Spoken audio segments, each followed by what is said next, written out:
Hey there, my name is Sheldo. Welcome to my kitchen. You know those fancy ass crackers that you see at really nice parties? The ones that are beautifully studded with nuts and seeds, delightfully crunchy, and kind of toe that line between sweet and salty? They're the perfect base for any cheese, meat, or spread. Well, that's what I'm going to show you how to make today. I'll demonstrate two flavor variations, a classic cranberry hazelnut and an umami-packed sun-dried tomato and Parmesan. But really, you can view this recipe as a template to be customized to any flavor you would like. The best part is my recipe requires absolutely no special equipment and comes together so quickly. These crackers truly make for such a delightful gift or a treat for a special occasion. So without further ado, let's get baking.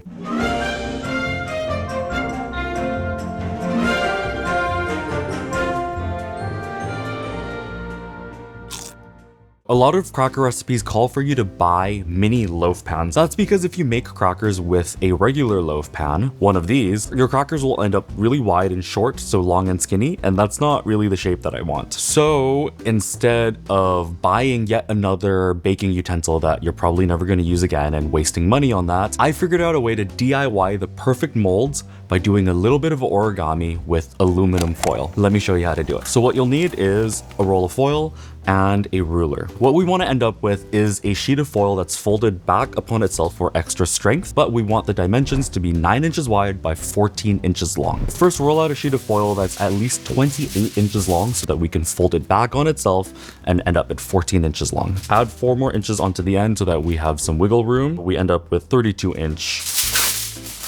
Classic roll of foil is 12 inches wide, 3 inches from the width of the foil to end up in 9. Indent. Try to keep things nice and parallel so that we end up with a good rectangle. Fold in one of the short sides a couple of inches so we end up with clean edges. We'll measure 28 inches.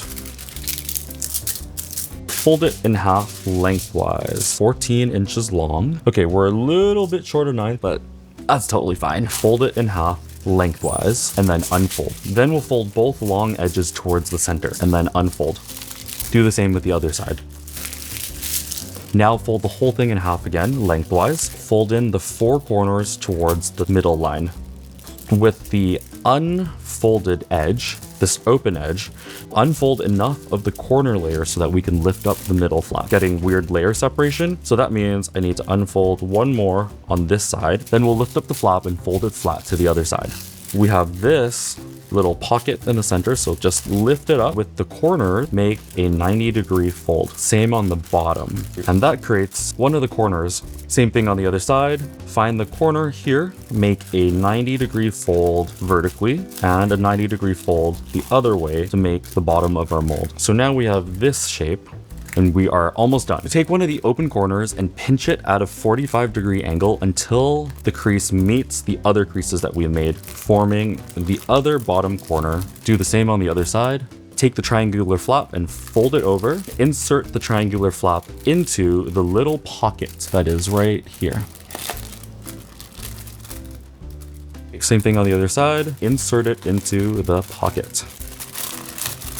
And there you go. That is our basic mold done. And we'll actually need 2 of these. Follow the exact same steps again to make another mold. With our 2 molds ready, we can move on to making the dough. Start off by preheating your oven to 350 degrees Fahrenheit with the rack set to the very middle position. In this measuring cup, I have 1 cup of water, which is 240 grams. And to the water, I will add 180 grams or 3/4 cup of Greek yogurt. You can also use regular yogurt. They'll just swap the amounts around. So do 1 cup of regular yogurt to 3/4 cups of water. A lot of classic cracker recipes will call for buttermilk. I don't like buying buttermilk because I don't use it for that much and half the carton will end up just sitting in the fridge, but I always have yogurt on hand, whether Greek or regular. Watering it down like this is actually a perfect substitute for buttermilk in baking. Then I'll add 2 tablespoons or 40 grams of molasses. The molasses adds color and depth of flavor to our crackers, though if you don't have molasses, you can sub it for dark maple syrup or something like perhaps buckwheat honey will work really well. Get the molasses nice and evenly combined in there. Set this aside for now while we work on the dry mix. To our mixing bowl, we will add 280 grams or 2 cups of all-purpose flour, 50 grams or 1/4 cup of sugar, 1 teaspoon or 6 grams of baking soda. With baking soda, always a good idea to take a little sieve and sieve it in. It always has lumps in it. See, we can just press it through. 1 teaspoon or 6 grams of fine sea salt or table salt. If you're using kosher salt, use 6 grams still, but that will be about 2 teaspoons instead. And then last secret little ingredient is a 1/4 teaspoon of MSG. MSG, as the old joke goes, stands for makes stuff good. It will make our crackers absolutely delicious and irresistible. But if you don't want to use the MSG, you can totally just skip it. They will still be really delicious. Whisk up our dry mix, especially the baking soda. This way you don't end up with pockets of baking soda, which will taste unpleasant. Now to our dry mix, we will add in our mix-ins. So this dough will take up to 3 cups of whatever mix-ins you want. This is the fun part, right? Because we're making these at home, we get to decide what flavors and ingredients go into our cracker. You do want to keep it on the drier side. Otherwise, if it's too wet, it'll create textural issues. Nuts, seeds, dried fruit, dry herbs or seasonings, drier cheeses. No matter the variation of cracker that I'm making, whether more sweet or savory, I like to add in a mix of different seeds in order to establish a baseline of nuttiness. It's just a 1/2 cup of pumpkin seeds, 1/4 cup of flax seeds, and a 1/4 cup of white sesame seeds. So this seed mix totals to 1 cup. That leaves us 2 more cups to add in flavorful, impactful, yummy, delicious ingredients. I'm just gonna whisk in my seeds. For cranberry hazelnut, we're just gonna keep it really simple. 1 cup of whole hazelnuts will go in, and 1 cup of dried cranberries. Now switch to a spatula, mix these all together. This will help them stay suspended in the loaf instead of just all falling down to the bottom. Perfect. Nicely coated. Then we'll add in all of our wet ingredients. Gently mix to combine just until there are no more pockets of dry flour left. Make sure to scrape down the bottom. So I like using one of these scoops for transferring dough. Just makes things really easy. Oh shoot. We need to grease our molds, otherwise they will stick. So just using a little bit of cooking spray, you can also brush them with oil if you want. Now we can actually transfer our dough into this. Distribute the dough evenly. Don't worry about the molds deforming. We will shape it later. Butt them up close against each other so that we at least get a straight center line. Smooth out the tops.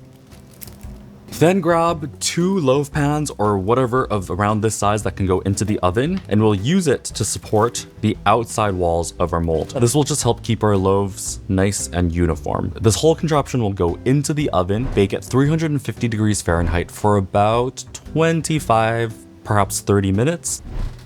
So I'm just gonna set a timer for 20 minutes. We can check on the loaves and see how much more time it needs. Now let's make our savory cracker. To the dry mix, I've added in that same blend of flax, pumpkin seed, and sesame seed. First, we will add in our dry seasonings. 2 teaspoons of garlic powder, and then 2 teaspoons of dried oregano. You can use literally whatever herbs you want. Thyme or rosemary. You could do cumin, you could do chili powder, you could do cardamom, cloves, allspice. This cracker is your canvas. If you come up with any really cool flavor combos, please comment down below and let me know what cracker flavor you're making for yourself. Next, 15 grams of grated parm. So that's about 3/4 cup, really loosely packed. Whisk it all up to evenly distribute our seasoning. 1 cup of diced sun-dried tomatoes. I'm using the dry kind, not the kind packed in oil. If you're using the oil kind, you'll want to squeeze it out and pat it dry with a paper towel. 1 cup of roughly chopped almonds.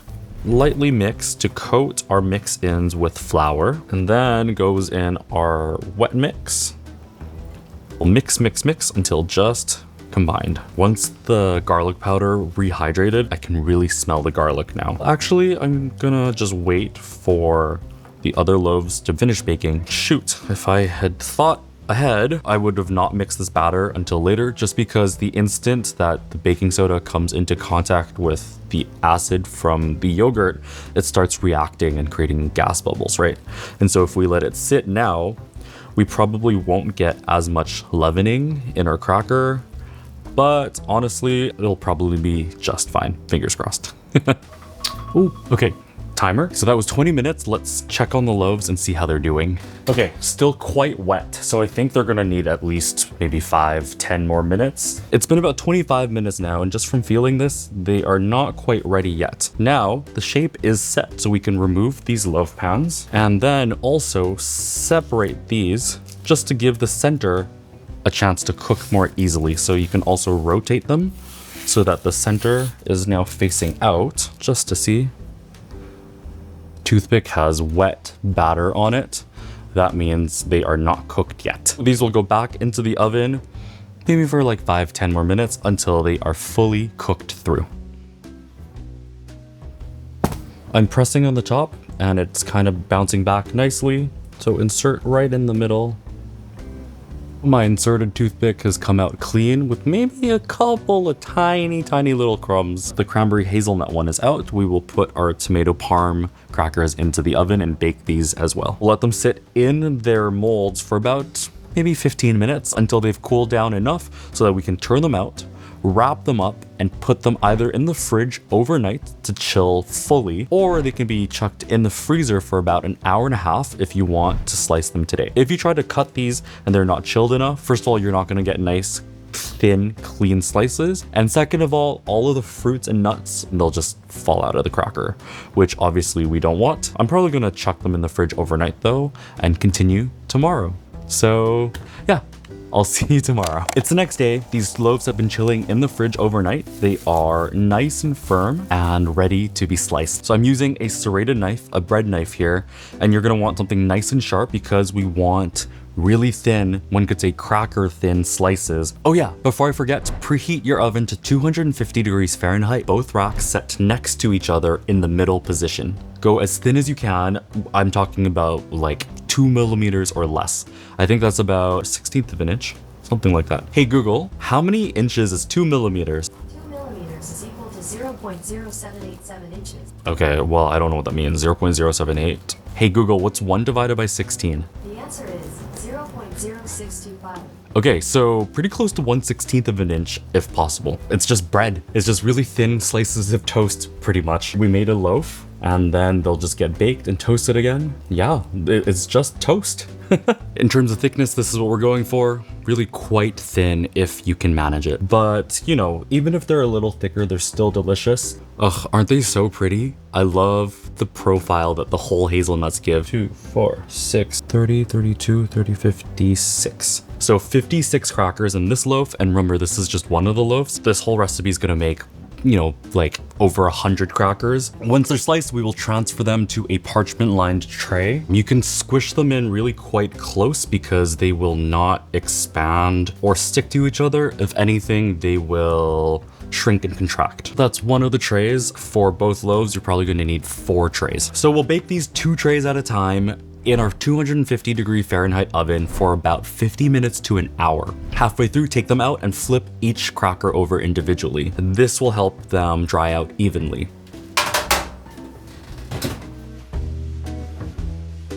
So here's the tomato one. As soon as I cut into it, I could smell the garlic and the oregano.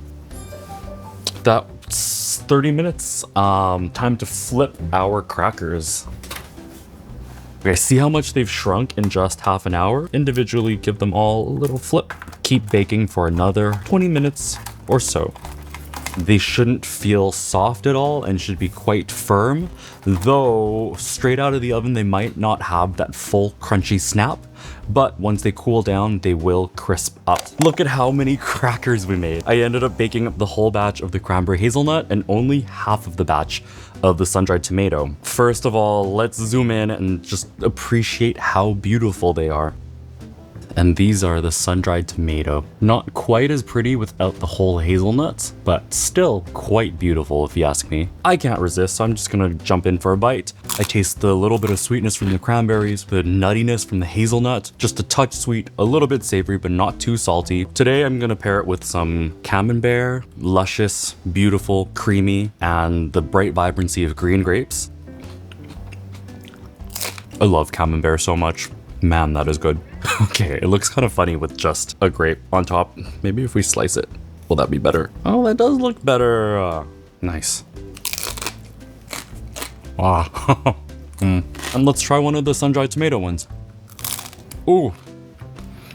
So savory right off the bat. The tomato just adds a deep umami, but a little bit of tartness, and the backbone of the garlic warming things up. All the other virtues aside of making these crackers at home, I got kind of curious about the cost of store-bought versus homemade. Raincoast crisps cranberry hazelnut, which actually inspired my recipe. These at the store cost $7.50 for 150 grams. Our recipe, I went and tallied up all of the ingredients using bulk barn pricing, and it came to $13.35 for the entire batch of crackers, which made 770 grams or about 120 crackers. That means for 150 grams, our homemade crackers cost $2.60 as opposed to $7.50 for store-bought.